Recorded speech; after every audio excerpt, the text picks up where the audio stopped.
Here is a sentence that should not make sense, and yet it is completely true. A former German preschool teacher, a woman who spent 5 years studying social work and didn't turn professional as a musician until she was 26 years old, just walked onto a stage at the Kia Forum in Los Angeles and played the drum parts of Neil Peart. If you don't know who Neil Peart was, here's the short version. He is, by the consensus of nearly every drummer alive, one of the 2 or 3 greatest rock drummers who ever lived. Mathematically precise, physically punishing, drum parts so technically demanding that other professional drummers spend years just learning to play them note for note in their bedrooms, let alone live in an arena in front of fans who have had those exact recordings memorized since 1976. Neil Peart passed away in January 2020, and for years afterward, Rush's surviving members, bassist and singer Geddy Lee and guitarist Lifeson, said in no uncertain terms that touring again was not something they could imagine. How do you replace someone who, by definition, cannot be replaced? And then a German YouTube drummer who used to work at a preschool walked into a secret rehearsal room in Canada, and everything changed. This is the story of Anika Nilles, and it might be the most unlikely, most inspiring music story of the entire year. Anika Nilles was born on May 29, 1983 in Aschaffenburg, Germany, into a family that, almost comically, seemed predestined to produce a drummer. 2 uncles, a cousin, and her own father, all drummers. When she showed interest in the instrument at age 6, her father didn't hesitate. He sat down and started teaching her grooves, the basic language of rhythm that would become the foundation of everything she eventually built. It was, by her own description, simply something that ran in the family, something in the blood. But here's the part of her story that makes everything that came later so much more remarkable. Drumming was not for a long time treated as a viable life path. When Nilles told her parents at 16 that she wanted to play drums for a living, they encouraged her, lovingly, practically, to pursue something serious instead. So she did what countless talented young people do when the world tells them their passion isn't a real career. She compromised. She enrolled in a 5-year program studying social work. She became a preschool teacher. She spent her 20s in classrooms with small children, putting her dream of drumming on a shelf while she built a stable, sensible life. She did this until she was 26 years old. And then, instead of staying on the sensible path, she made a choice that changed everything.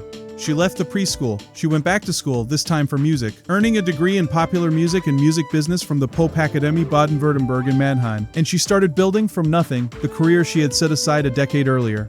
In 2013, Anika Nilles posted a video online of an original composition called Wild Boy. It wasn't a viral moment in the way we think of virality today. It didn't make her instantly famous, but it did something arguably more important. It caught the attention of the global community of serious drummers. Musicians who watch a video not for entertainment but for technique. People who slow footage down frame by frame to study hand position, foot independence, and the kind of rhythmic complexity that takes years to master. Word spread inside that world. Slowly, deliberately, the way real reputations are built, she released her debut album, Picaler, in 2017. She followed it with For a Colorful Soul in 2020, Apuntia in 2022, and False Truth in 2025. 4 albums of intricate, melodic, genre-blending music that drew comparisons to legends like Jeff Porcaro of Toto, one of her primary influences. She built a YouTube channel that would eventually surpass 246,000 subscribers.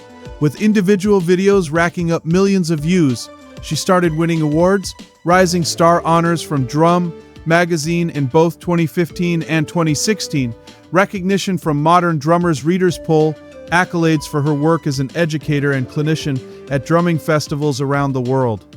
She was, in other words, already extraordinary, already respected, already one of the most technically gifted drummers of her generation. But she was still, to the broader rock world, basically unknown. A legend within a niche. A name that thousands of serious musicians knew, and that almost no casual rock fan had ever heard. That was about to change in a way nobody could have predicted. In 2022, Anika Nilles got the gig that would quietly set everything in motion. She joined legendary guitarist Jeff Beck's live band for a European tour. Jeff Beck is one of the most respected, most technically demanding guitarists in rock history, a musician's musician, someone who had played with everyone from Rod Stewart to Eric Clapton's old band the Yardbirds, and who by this point in his career had absolutely no patience for mediocrity on stage with him. If Jeff Beck hired you, it meant something. It meant you were elite. Nilles played dozens of shows with Beck across that tour. And somewhere in those venues, night after night, a man named John Scully McIntosh was watching from the side of the stage. Scully wasn't a musician himself, he was a bass technician. Specifically, he was the longtime bass tech for none other than Geddy Lee of Rush.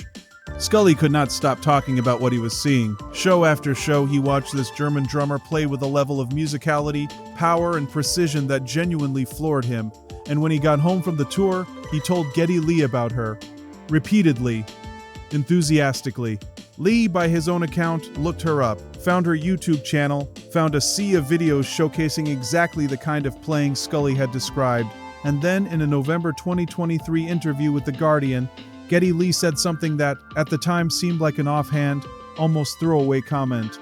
Asked about the current state of great drumming and rock music, he mentioned a few well-known names, and then he added, "I heard this drummer the other day, I think her name is Anika. She played on the last Jeff Beck tour, and I thought she was terrific." Nobody knew it yet, but that sentence was the first domino. Jeff Beck passed away in January 2023.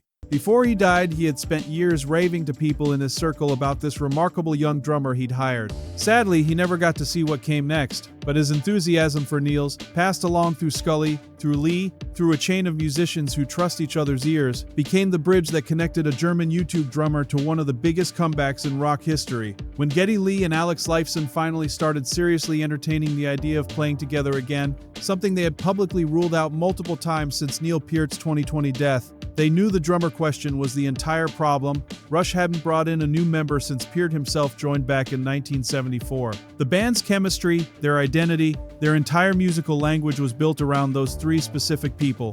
So they did something quiet and careful. They secretly brought Anika Nilles to Canada. Lee was very specific about how he described this moment afterward. It was not an audition. At that point, the band wasn't even sure they were going to tour. It was, in his words, an experiment. An attempt to see if playing those songs with someone new could feel anything like Rush again. It worked. Lee later said that hearing their songs come back to life with Nilles behind the kit put a charge on both him and Lifeson, that it was the moment he genuinely believed they could not just attempt this but do it justice. On October 5th, 2025, at a press event held at the Rock and Roll Hall of Fame in Cleveland, Rush made it official. Anika Nilles, a 42-year-old former preschool teacher from Germany, largely unknown outside serious drumming circles, would be replacing Neil Peart for Rush's first tour in over a decade. Geddy Lee's statement captured the weight of what they were asking of her perfectly. "We could not be more excited to introduce her to our loyal and dedicated Rush fan base, whom we know will give her every chance to live up to that near-impossible role." Near impossible. He said it himself. And everyone, including Nilles, knew exactly what that meant. In an interview that became one of the most discussed conversations in the drumming world, producer and musician Rick Beato sat down with Anika Nilles to talk about what it actually took to prepare for this. What she described was almost overwhelming. Neil Peart's drum parts are famous, even among elite musicians, for their mathematical precision, odd time signatures, polyrhythms, fills so specific and so beloved by fans that they function less like drum solos and more like vocal hooks. Rush fans don't just enjoy Peart's playing in the abstract, they know individual fills, note for note, the way other fans know guitar riffs. Nilles told Beato that the pressure of the assignment was so intense, it nearly made her turn the gig down entirely. Think about that for a second. A drummer with the technical ability to play with Jeff Beck, a notoriously unforgiving perfectionist, almost said no to playing with Rush because the bar Neil Peart had set was that high, and the scrutiny she knew she'd face was that real. She didn't turn it down. Instead, she did something that tells you everything about who she is as a musician and as a person. She completely overhauled her own practice routine. Not adjusted, overhauled. She restructured how she trained her hands and feet, building the specific kind of stamina and independence required to survive Rush's grueling live sets famous for their length and their relentless technical demands. She also made a choice that, in hindsight, was probably the smartest possible approach. Rather than trying to become a Neil Peart impersonator, she set out to honor his most iconic, beloved fills with faithful precision, while still allowing her own musical voice to come through in the spaces around them, replicate the hooks, be herself everywhere else. And on June 7th, 2026, all of that preparation met its moment. Rush opened their 50-something reunion tour at the Kia Forum in Los Angeles. Nilles took her seat behind the kit, and in front of an arena full of people who had spent years wondering if this night would ever happen, she played Tom Sawyer. She played Xanadu, she played 2112, one of the most structurally complex pieces in the entire Rush catalog. She did not just survive the night, she triumphed. Mike Portnoy, former drummer of Dream Theater, himself one of the most respected progressive rock drummers alive, watched her performance and said publicly that she absolutely killed it in the best way imaginable. A preschool teacher from Aschaffenburg had just played one of the hardest drum catalogs in rock history in front of the harshest, most detail-obsessed fan base in music, and the verdict, from the people most qualified to judge her, was triumph. I think about Anika Nilles' story, and what strikes me most isn't even the technical achievement, as remarkable as that is. It's the decade she spent building something nobody outside her world was watching. The years behind a YouTube channel that grew one subscriber at a time. The drum clinics in front of rooms that weren't always full. The choice, at 26, to walk away from a stable career and early childhood education and bet everything on a dream her own parents had gently discouraged. She did all of that with absolutely no guarantee that anyone beyond a niche community of fellow drummers would ever know her name. And then one tour with Jeff Beck, taken, presumably, for the love of the music, not for some grand plan to get discovered, put her in exactly the right room at exactly the right time, in front of exactly the right person. There's a lesson in that, I think, for anyone watching this who has spent years building something quietly, something that the world hasn't fully noticed yet. Anika Nilles didn't get this opportunity by chasing visibility. She got it by being so undeniably good for so many years that the people who actually understood what greatness sounded like simply could not stop talking about her. Neil Peart's chair sat empty for 6 years after his passing. Nobody believed it could be filled by anyone, let alone by someone the rock world had never heard of. On June 7, 2026, in Los Angeles, Anika Nilles proved that the right person had simply not been discovered yet. She was there the whole time. The world just hadn't caught up. If this story moved you, let me know in the comments.